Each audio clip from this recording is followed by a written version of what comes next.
آپ صلی اللہ علیہ وسلم نے وحی کے رک جانے کے زمانے کے حالات بیان فرماتے ہوئے کہا ہے کہ ایک روز میں چلا جا رہا تھا کہ اچانک میں نے آسمان کی طرف ایک آواز سنی اور میں نے اپنا سر آسمان کی طرف اٹھایا. کیا دیکھتا ہوں کہ وہی فرشتہ جو میرے پاس غار حرا میں آیا تھا وہ آسمان و زمین کے بیچ میں ایک کرسی میں بیٹھا ہوا ہے. میں اس سے ڈر گیا اور گھر آنے پر میں نے پھر کمبل اوڑھنے کی خواہش ظاہر کی. اس وقت اللہ پاک کی طرف سے یہ آیات نازل ہوئیں: اے لحاف اوڑھ کر لیٹنے والے، اٹھ کھڑا ہو اور لوگوں کو عذاب الہی سے ڈرا، اور اپنے رب کی بڑائی بیان کر، اور اپنے کپڑوں کو پاک صاف رکھ اور گندگی سے دور رہ. اس کے بعد وہی تیزی کے ساتھ پے در پے آنے لگی. صحیح بخاری حدیث نمبر 4. رسول اللہ صلی اللہ علیہ وسلم نزول قرآن کے وقت بہت سختی محسوس فرمایا کرتے تھے، اور اس کی علامتوں میں سے ایک یہ تھی کہ یاد کرنے کے لیے آپ اپنے ہونٹوں کو ہلاتے تھے. ابن عباس رضی اللہ عنہما نے کہا، میں اپنے ہونٹ ہلاتا ہوں جس طرح آپ ہلاتے تھے. سعید کہتے ہیں کہ میں بھی اپنے ہونٹ ہلاتا ہوں جس طرح ابن عباس رضی اللہ عنہما کو میں نے ہلاتے دیکھا. پھر انہوں نے اپنے ہونٹ ہلائے. ابن عباس رضی اللہ عنہما نے کہا، پھر یہ آیت اتری کہ اے محمد، قرآن کو جلد جلد یاد کرنے کے لیے اپنی زبان نہ ہلاؤ، اس کا جمع کر دینا اور پڑھا دینا ہمارا ذمہ ہے.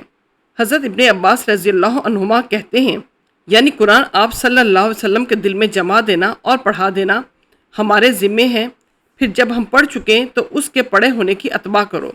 ابن عباس رضی اللہ عنہما فرماتے ہیں کہ اس کا مطلب یہ ہے کہ آپ اس کو خاموشی کے ساتھ سنتے رہو. اس کے بعد اس کا مطلب سمجھا دینا ہمارے ذمے ہے. پھر یقیناً یہ ہماری ذمہ داری ہے کہ آپ اس کو پڑھو، یعنی اس کو محفوظ کر سکو.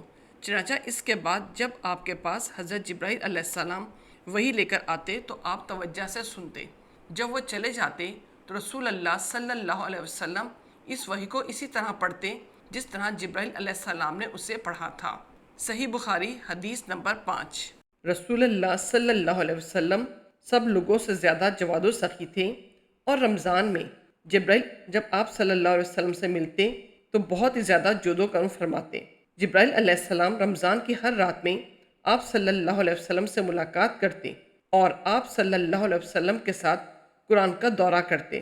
غرض حضرت صلی اللہ علیہ وسلم لوگوں کو بھلائی پہنچانے میں بارش لانے والی ہوا سے بھی زیادہ جود و کرم فرمایا کرتے تھے. صحیح بخاری حدیث نمبر 6. ایمان کے بیان میں رسول اللہ صلی اللہ علیہ وسلم نے فرمایا، اسلام کی بنیاد 5 چیزوں پر قائم کی گئی ہے. اول، گواہی دینا کہ اللہ کے سوا کوئی معبود نہیں اور بے شک حضرت محمد صلی اللہ علیہ وسلم اللہ کے سچے رسول ہیں. اور نماز قائم کرنا اور زکوٰۃ ادا کرنا اور حج کرنا اور رمضان کے روزے رکھنا. صحیح بخاری حدیث نمبر 8. آپ صلی اللہ علیہ وسلم نے فرمایا کہ ایمان کی 60 سے کچھ اوپر شاخیں ہیں، اور حیا، شرم بھی ایمان کی ایک شاخ ہے. صحیح بخاری حدیث نمبر 9. آپ صلی اللہ علیہ وسلم نے فرمایا، مسلمان وہ ہے جس کی زبان اور ہاتھ سے مسلمان بچے رہیں، اور مہاجر وہ ہے جو ان کاموں کو چھوڑ دے جن سے اللہ نے منع فرمایا. صحیح بخاری حدیث نمبر 10. لوگوں نے پوچھا، یا رسول اللہ، کون سا اسلام افضل ہے؟ تو نبی صلی اللہ علیہ وسلم نے فرمایا، وہ جس کے ماننے والے مسلمانوں کی زبان اور ہاتھ سے سارے مسلمان سلامتی میں رہیں. صحیح بخاری حدیث نمبر 11. ایک دن ایک آدمی نے حضرت صلی اللہ علیہ وسلم سے پوچھا کہ کون سا اسلام بہتر ہے؟ فرمایا، یہ کہ تم کھانا کھلاؤ اور جس کو پہچانو اس کو بھی اور جس کو نہ پہچانو اس کو بھی، الغرض سب کو سلام کرو. صحیح بخاری حدیث نمبر 12. حضرت صلی اللہ علیہ وسلم نے فرمایا، تم میں سے کوئی شخص ایماندار نہ ہوگا جب تک اپنے بھائی کے لیے وہ نہ چاہے جو اپنے نفس کے لیے چاہتا ہے. صحیح بخاری حدیث نمبر 13.